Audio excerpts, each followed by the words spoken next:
All right, what is going on, guys? Jay here, commissioner of the WPL, also the coach of the Blue Eyes White Dragonites. How's it going? It looks like we're in week 8 now. It's been a long season so far. It's been crazy. Honestly, it's been crazy. I've got the standings up here. We're gonna go through that. But because week 8 is just gonna be an absolute crazy time. A lot of guys have been asking me, what do I have to do to make the playoffs? You know, and they're kind of speculating, oh, this guy has to do this guy has to do this. So I'm going to draw down the teams that are in the playoffs right now, like Kentucky, Dublin, Dripped Out, Excadrilles, and Great Marsh. They're already locked in, so they're playoff bound already.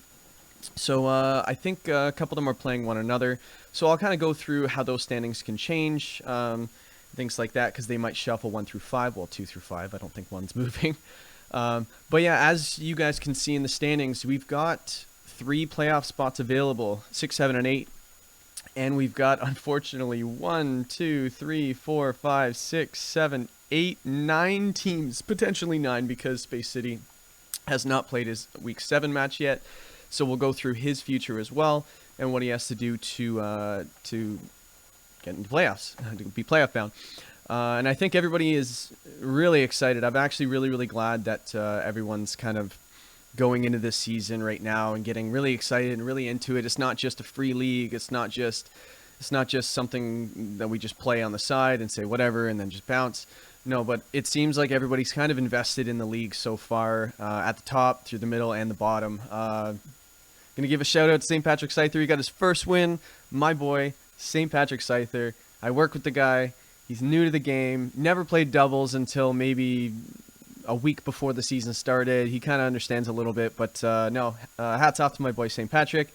Sorry, Yizzle, you had to be the victim of his first win, but I am so happy for St. Patrick right now. He got his first win.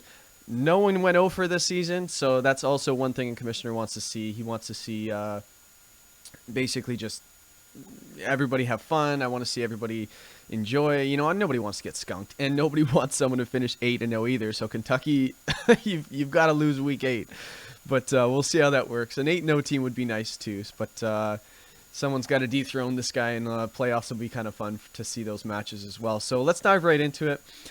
So let me start. I'm not going to get into it too much with the teams that are already playoff bound, but I'll just kind of run through quickly what they have to do. So number 1, Kentucky Wild Bolt. He ain't moving. He's 7-0. No one's going to have 7 wins, so that means he's locked in the number 1 spot. Congratulations. I don't think there was any doubt throughout the season. You know, he just... They weren't even, like, super, like, sexy wins or anything. You know what I mean? He just won. You know, it's not like he went like +6 or anything and just started Oko. No, he just whittled down teams. Like he was very tough to play against. You didn't know if you were getting an offensive Spectre, a support Spectre, the Registeel. He had both modes. He just had a really well drafted and built team. So hats off to him. Good job locking in the number 1.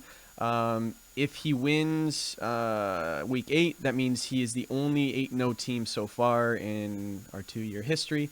And also, hey, if he loses week 8, then someone can take that record as well in future seasons. So let's see what he can do in week 8. But all right, so Dublin del Mars.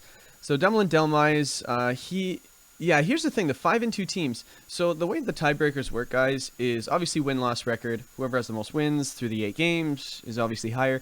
If teams have the same amount of wins, such as these 4 right here, so we've got Dublin, Dripped Out, Sao Paulo, and Great Marsh, all have 5 wins this week. So as of right now, the reason the standings are the way they are is because the first tiebreaker is plus-minus. Plus-minus is the amount of games you won, subtract the amount of games you lost. So if you win more 2-0s throughout the year and stuff like that, rather than 2-1s, you absolutely dominate your opponent. You should be rewarded for that. So that's why the plus-minus is the number 1 tiebreaker. And as you can see, that makes Great Marsh number 5 out of these 5 teams that are, or these 4 teams that are tied with 5 wins. Because he has the lowest plus-minus out of them, he is the 5th slot. So just so people understand. But we have 3 teams with a +6. Which means that the next tiebreakers go to how you won your games. So 4-0s, 3-0s, and 2-0s. So because Dublin del Mars has 2 4-0 wins and nobody else has any, that means he has locked in that top spot of the 5 win teams. as the next one goes, then we have these two here. 3-0 wins are next. Stripped Out has 6 3-0 wins, which is quite impressive. Very good season by him so far. Justin really surprised a lot of us. Not so much that he's really talented, but just how dominating he's been all season. Like, we know he can win, but I didn't think this many 3-0 wins. He clearly has more than everybody else. And then we got Kentucky with his 8 combined, so we won't even talk about that. No, Justin, great job so far. You're probably one of the more feared teams this season, so good job. But then, so yeah, that separates these two right here, 3 and 4, because of the 2-0 wins. So that's why you have 1, 2, 3, 4 teams placed the way they are. We'll get into more tiebreakers next. So the next tiebreaker, if, God forbid, we have identical record, same plus minus, same 4-0 wins, same 3-0 wins, same 2-0 wins, which is possible. There was a point in the season where there were 2 teams that had exactly that. We will go to kill differential. And then we will go, God forbid, if they have the same kill differential. It's very unlikely. We're going to go to most kills, and then we're going to go to least deaths. So, and after that, you know what we're going to do? We're just going to do a 1-game playoff. That's what we're going to do. Because that's crazy. I can't have any more tiebreakers. That's nuts, guys. So just don't do that. Not like you have any really control over what your opponent does. So, all right. So let's get into this. What everybody's been asking about. 6 through 13 have chances to make the playoffs right now. That is crazy. Some guys were saying that I don't even think this is possible. Unfortunately, it is possible. I did work out the amount of wins and the games won and the amount of games lost. They do equal. It was possible that I messed up a W or an L in one of the finals of one of the games. And yes, that would have caused things to get messed up a little bit. But it is accurate. So what you see is what it is. So South Texas, Blue Eyes White Dragonites, myself. Cascade Illusions is what a comeback so far. He started the season 0-3. Then he won the next 3 games to come right back in it, and then lost against a good opponent in Great Marsh. So, you know what? His season's coming down to the end of it. Then we got Amarillo Dirt Dogs. He didn't start off very strong, and he's kind of come back with a fury as well. I'm playing him week 8. Good luck to him. Sveel, he's had a lot of success, but I feel like he's on a down slump right now. He's in a little bit of a slump. But I thought he was playoff down pretty early, but you know, his teams that he's been playing have just played so well. Not to mention Kentucky Wild Bolts was one of those games, so it's kind of hard to take out the #1 team. Space City is also in a little bit of a slump, but he has a chance to make the playoffs as well because he does have the best plus minus based on his record. So yeah, I'll get into exactly. Let's go from top to bottom. So right now, the top playoff-bound team right now is the South Texas Beedrills. By the way, all of these teams here that want to make the playoffs have to win. They have to win.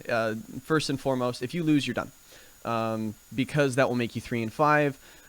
There are way too many teams playing one another for it to be that way. Actually, it might be possible. I don't even know. There might be one team at the bottom because I know that 6 of the teams that are included in this are playing one another. So we've got Kyogre versus Harlem. So we've got 12 versus 11. Ooh, -3. Oof. Okay, so yeah, they got some work to do. We'll get into that in a second. Then we've got South Texas is playing Seattle, so Seattle needs to win this week in order for that to work out. I don't think he can make it. Maybe. There might be a 4 and 4 -1 team that can squeeze in. Amarillo versus me, which kind of sucks because I knew before the season started I was going to play him and it was going to come down to this. I knew it. We did it last season, me versus another team as well, and it's just really exciting. Then you got Sveel versus Space City, so I believe that's 6 teams that are playing one another, so that means only 3 of those teams are going to be 4 and 4. So yeah, so I guess that makes it for sure that no matter what, a 4 and 4 team will be the benchmark to get in.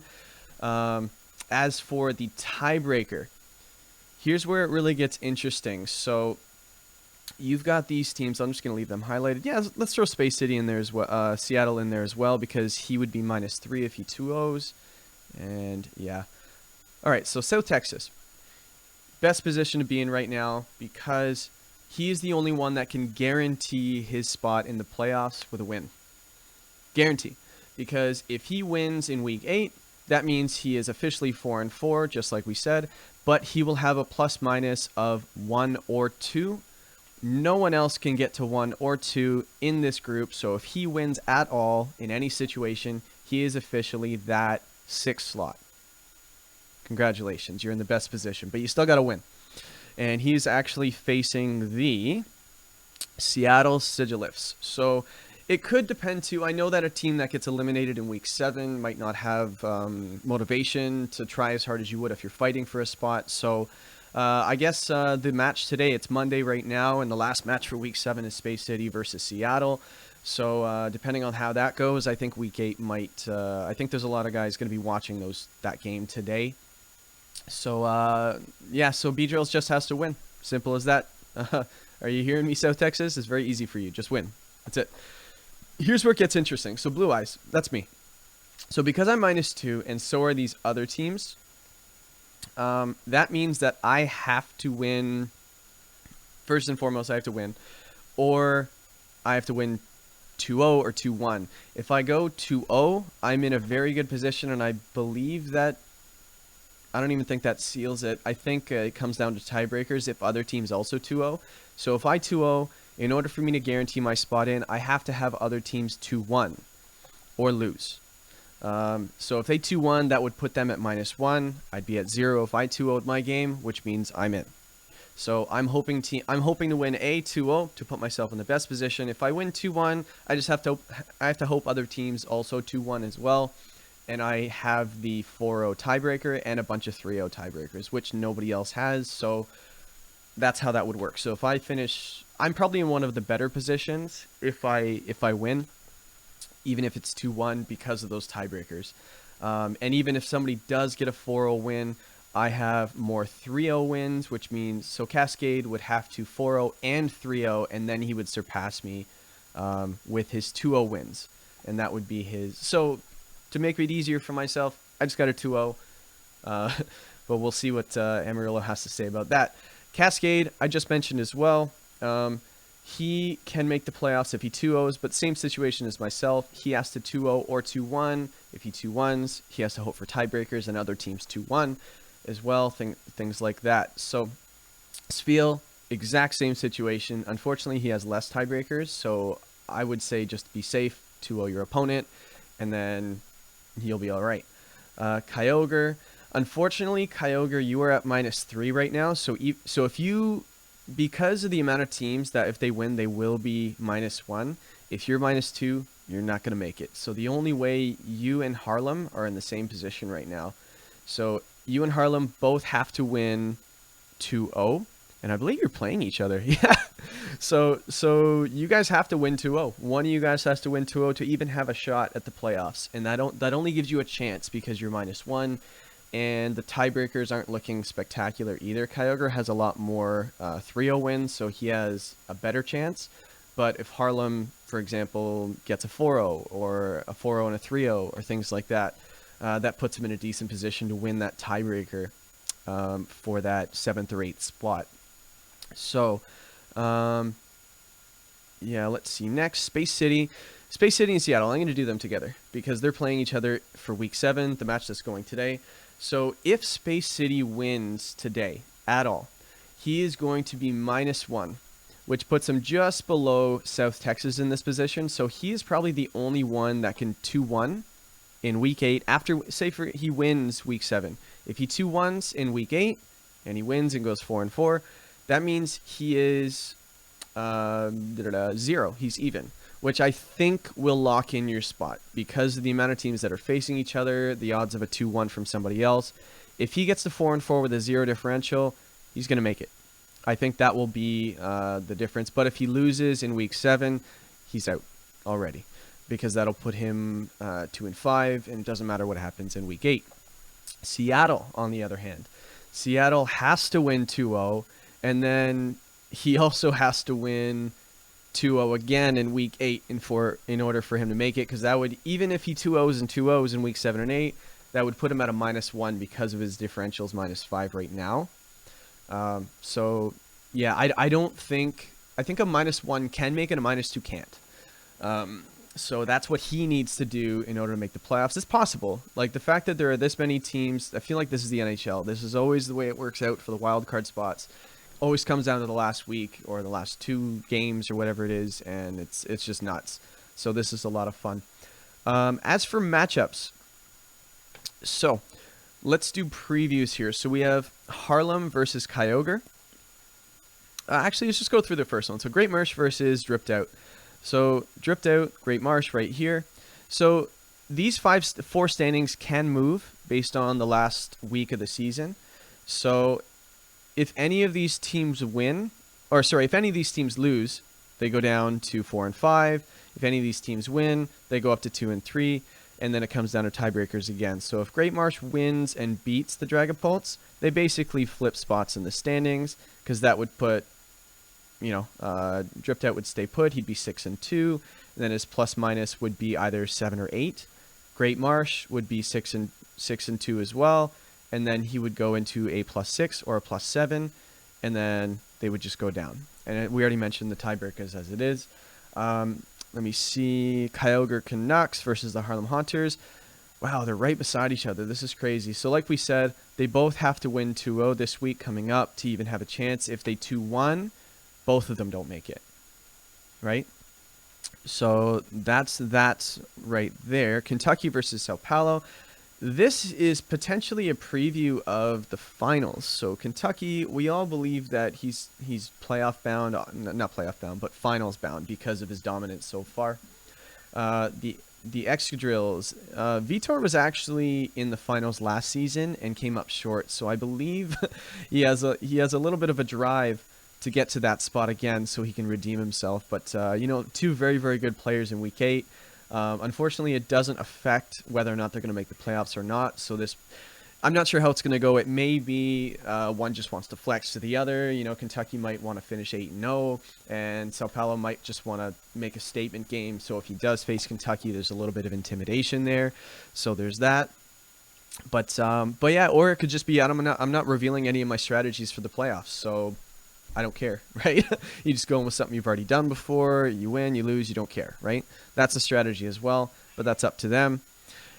Dublin del Mars versus Yizzle. So unfortunately, Yizzle was mathematically eliminated from the playoffs last week in his loss to Scyther. So, but you know what? Thank you very much, Shadow123, for taking over that team, because unfortunately we had a player leave. Yeah, thank you very, very much for stepping in. And you know what? It wasn't your team. I think you had a really, really hard time playing with a team you didn't draft, playing with a team that you didn't really know how to use until you actually prepped. So yeah, you had a hard time going in. So thank you for taking that over. Good luck next season. He is next season. He's got his team name picked out and everything, his logo picked out, and he's going to have his own draft from scratch. So that'll be kind of cool to see. But Yizzle is facing Dublin del Mars. Dublin del Mars, same thing. He's in the 2nd spot right now. He does have a lot of tiebreakers. So if he wants to stay in the 2nd spot, he does have to win. And he also has to hope for the Dripped Out to lose. He also has to hope for Sao Paulo to lose. But because Dripped Out is playing Great Marsh, he has to... Yeah, Dublin has to either get a 4-0 and just win in general for him to lock in that 2nd spot. No, but then Dripped Out could. Yeah, so he needs Dripped Out to lose and Great Marsh to win. But if Great Marsh gets a 4-0 win, he would beat him in tiebreakers. And he also has to Dublin has to 2-1, and Great Marsh has to 2-0. Does that make any sense? So, sorry guys if this is a little confusing. I'm kind of doing this as I go. But, so good luck to them. St. Patrick Scyther versus Cascade. So Cascade Illusions needs a win to make the playoffs, just like we mentioned before. He has to win 2-0 or 2-1 with some tiebreakers. So Cascade's hoping for that ever coveted 4-0 win. One of them would be very, very nice. Possibly the 3-0 as well, so we can overtake me, the Blue Eyes White Dragonites, for a tiebreaker in the 2-0s. But St. Patrick Scyther just won his first match, so he's probably feeling pretty good. Cascade does need that win. It is nice going into your last week against the bottom team as well. No offense to the 16th seed, but when it comes down to ease of games, you want to be playing the bottom teams rather than the top.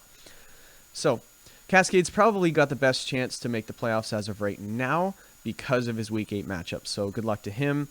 St. Patrick Scyther, would be nice to get your second win, but at the same time, do your best, and maybe you can play spoiler.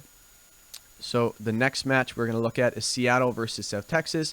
Again, Seattle needs to win today to finish his Week 7. He needs to win 2-0. If he doesn't, his Week 8 game doesn't matter, and so on and so forth. If he does win 2-0, he does need to win 2-0 in Week 8 as well against the South Texas Beedrills. No easy feat, because South Texas Beedrills has the best plus-minus for the 3-4 record he has, which is impressive because that means he's losing his games 2-1, and he's winning his games 2-0 for the most part. So I played him earlier in the season, and he 2-0'd me. He just has a solid team, and he's been playing well. So good luck to him. But again, yeah, even if he wins 2-1 in Week 8, it locks in his slot. So a win in general, that's all he has to do. He has to win. Then we got Amarillo versus myself, Blue Eyes White Dragonites. This is going to be an interesting match because he doesn't have the tiebreakers on me, but both of us have to either win 2-0. A 2-0 would probably lock it in, I would imagine. There's going to be some 2-1s. Like, I'm convinced a 2-0 for a -2 team right now gets him to even, and he makes the playoffs there. So we'll have to see it all plays out. A 2-1 makes things very interesting. I think a 2-1 team is going to take that 8 spot. A -1 is probably going to take that 8 spot. A 0 differential is going to take this spot. Potentially a 0 is going to take this one, but also a +1 will probably have this one. So this one will be 0 or +1. This one will be 0 or -1, depending on how things happen. And this one will be a -1 as well, I'm predicting. So good luck to Amarillo Dirt Dogs versus myself. I'd consider us friends because we've done videos in the past and stuff like that. And yeah, he's just a really good player. So, and the fact that he's won late in the season and he struggled a little bit early, I think he's probably going to be a tough matchup for me. So we'll see how that goes. Week 8. This is going to be the fun one. If Space City wins today, which is his Week 7 matchup to put him at 3-4, that puts him at a differential of either -1 or 0, which puts him in a similar boat as the South Texas Beedrills. And he will have the best plus-minus out of the 3-4 teams, tied with Beedrills, or in 7th place ahead of myself. Puts him in a very, very good position. But he does need to win today for sure, and he also needs to win in Week 8 as well. Sfeel Voricalcos. He is in the same position as the Dirt Dogs and the Illusions and the Dragonites. A 2-1 win would leave it up to tiebreakers. A 2-0 win would probably lock in that 7th spot. And but also it would knock out your opponent too. So that one is a do-or. We've got 3 do-or-die matchups next week, which is crazy. We've got Kyogre versus Harlem. The loser loses and is out. The winner also might lose because of their differential. Let me see here. Cascade versus Scyther. That one's not do-or-die between the two teams. Seattle versus South Texas is potentially a do-or-die if Seattle wins Week 7. Amarillo versus Blue Eyes, definitely a do-or-die. Loser goes home. And Sfeel versus Space City, based on how Week 7 goes, is also a do-or-die. So I can't believe this is actually the way it worked out, guys. I didn't believe the numbers either when I saw them. This many 3-4 teams or potential 3-4 teams. Yeah, this is nuts. Couldn't ask for more. As exciting as it gets down to the wire. So I guess that'll be it. I've probably already gone on for too long. Yeah, 24 minutes. Oy. So guys, yeah, good luck in Week 8. The teams that are in, congratulations. Great season. The teams that are fighting to get in, do your best to get in. And the playoffs, anything can happen, right? Even if you're 8 seed, you squeak in, Kentucky could have a bad week or something like that. Or one of the teams that have locked in could have a bad week. That's all it takes is just you have a bad matchup or something like that, and you lose. Doesn't matter the regular season, right? So just for motivation for all the teams that are near the bottom, and careful for the teams that are up top. You never know. Anything can happen, right? Last season, we did have 1 versus 2 in the final, so that was pretty cool as well. But that was Octo, who's not playing this season. He's back season 3. And Vitor, who is in the playoffs, so look out for him. Very, very good player. And also, I believe, the youngest player in the league as well. So good job to him. St. Patrick Scyther, Yizzle, you're not going playoff bound, but you know what? Give your all in week 8. I'd recommend, go out with a bang. Yizzle, still got to get that first W. But yeah, St. Patrick Scyther got his first win. So, yeah, I guess there's not a whole lot else to say other than good luck. I'll probably do an end of season video as well, just as like a recap of like really interesting things that happened, notable moments and things like that.